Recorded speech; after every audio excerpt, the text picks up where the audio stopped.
Honda safety and driver assistive technologies. Collision mitigation braking system. In the event of a possible frontal collision, it activates a warning. If the collision is unavoidable, it can help your Honda apply brake pressure. Lane keeping assist system. It uses a camera to help detect lane lines and adjust your steering to help keep you centered.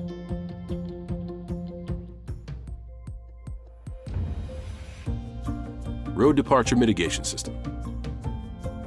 If you cross detected lanes without signaling, it activates a warning and can then adjust your steering and braking if needed.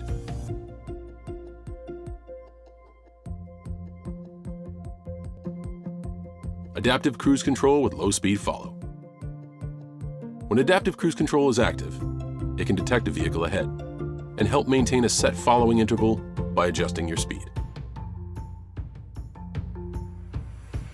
Blind spot information system.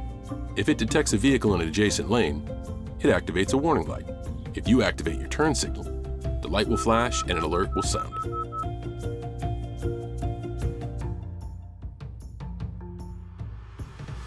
Cross-traffic monitor. When you're backing up, it can detect vehicles from either side. It'll activate an audible warning and display on-screen graphics, so you know when the vehicle has cleared your path. It's all part of the suite of Honda safety and driver assistive technologies.